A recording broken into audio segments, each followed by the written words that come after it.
Order. Clerk, open the roll. Let's see who's. Thank you, Mr. Chair. My question is either for the patron or for staff. The way you have it worded here, you say that no locality shall adopt an ordinance or policy that restricts the enforcement. It sounds like a proactive action. That's a fair statement. I believe there's a supremacy clause in our U.S. Constitution where a locality or a state cannot proactively, if you will, adopt a law that would interfere with federal enforcement, period. I mean, is that a fair interpretation? Mr. Chairman, I'd say that the supremacy clause would prevent a locality from contradicting a federal immigration law, but interfering with that law is a shade of gray that I think we're seeing across the country and even in the Commonwealth. And this would not only send a signal, but also put into code the fact that that's not allowed. Mr. Chairman. Yes, sir. Senator Favola. Thank you. Yeah. I mean, you use the word restrict, which is different than interfering or any shade of gray. I would say that the point you may be trying to make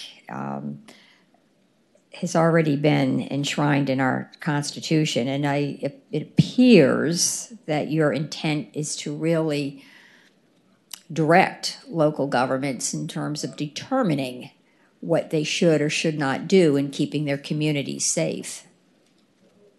Is that fair? Mr. Chairman, I'd say that it is the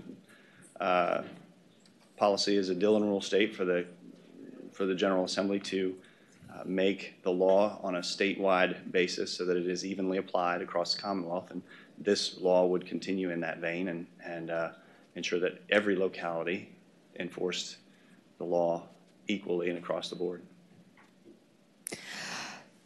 Mr. Chairman, one final question. Wouldn't you agree that, Senator Favola. Thank you, that localities bear the responsibility of protecting our neighborhoods and our communities? It is really the local police, it's local law enforcement that bears the responsibility of keeping you safe in your community, keeping me safe in my community.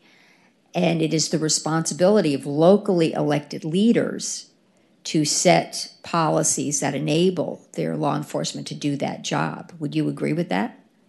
Mr. Chairman, I would agree that on the ground, it is the responsibility of local law enforcement to enforce the laws on a day-to-day basis, but it is the responsibility also of the General Assembly to set the policies that shall be enforced by the locality and by the local law enforcement agencies, and that includes the equal enforcement of our immigration laws across the board.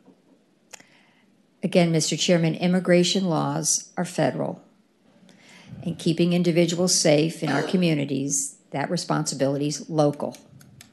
And at the appropriate time, I'd be happy to explain the difference between the two roles. Sounded like you're getting ready to do that. Let's wait and see if there are any other questions. Thank you, Mr. Chairman. Anybody in the queue? Anyone that hasn't asked a question?